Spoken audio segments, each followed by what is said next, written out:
What's up, YouTubers? This is your boy Big Metroid Fan 12 coming to you with another video game review. And this time I'm reviewing the game NBA Hangtime.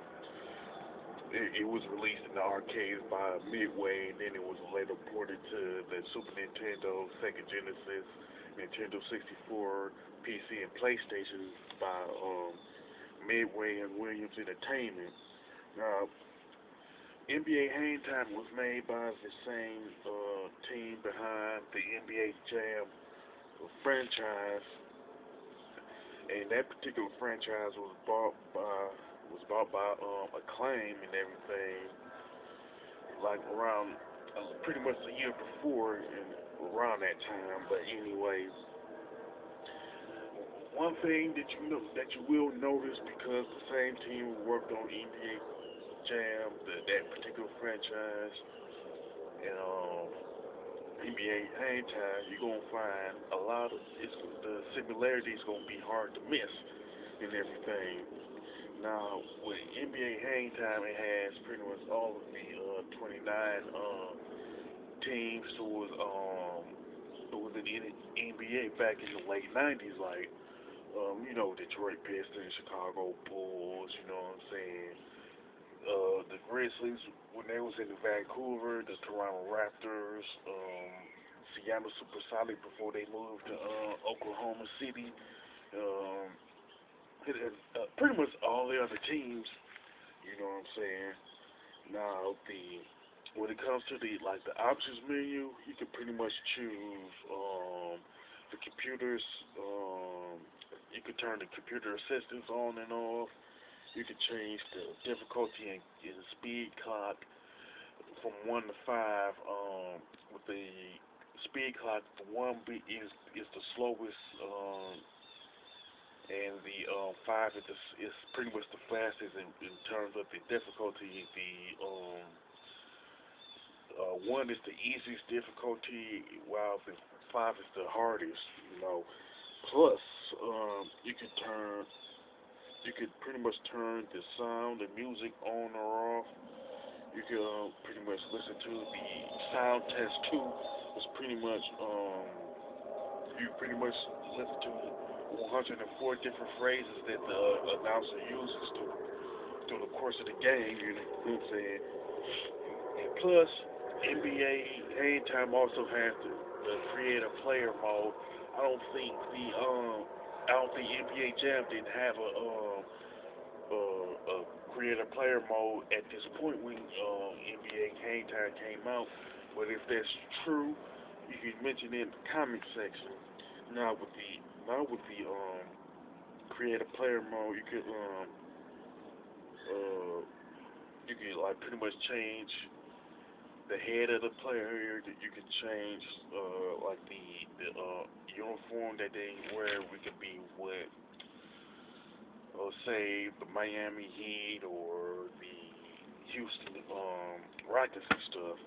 Now, the changing of the head is more unusual for a basketball game, because you can use the head of a lizard or other heads that you wouldn't think to use in a basketball game, but it's not even a right either, you know what I'm saying?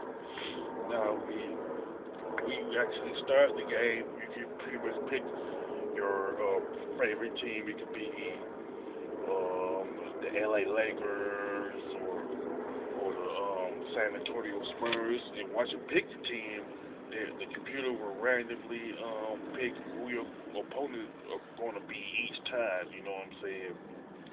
Regardless if you win or lose. Um, Plus, when you actually play the game, it pretty much has the same rules as NBA Jam. You know what I'm saying? See, it's the same team behind both of them are pretty much worked on them. Now, as far as the graphics and design, they're pretty good with decent sprites and color palettes and everything.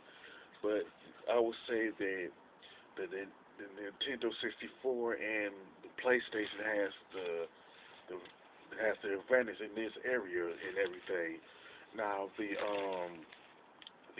controls and gameplay are pretty good. You know what I'm saying? For NBA Hangtime, but at the same time, no particular version of it has a pretty much a click cut advantage though. You know what I'm saying?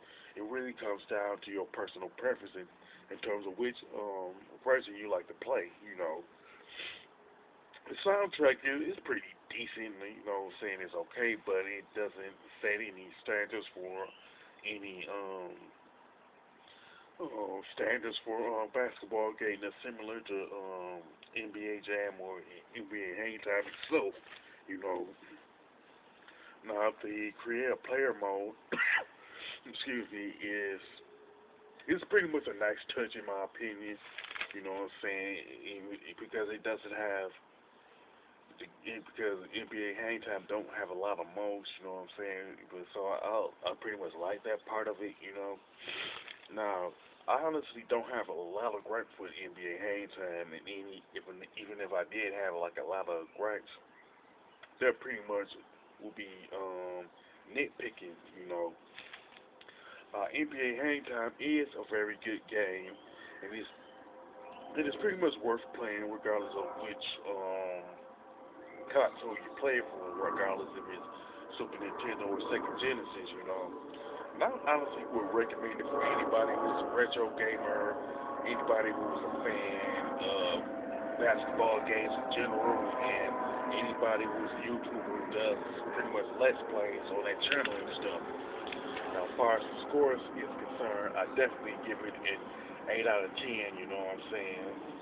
There's really nothing like innovative per se, but it is a pretty good game nonetheless. You know.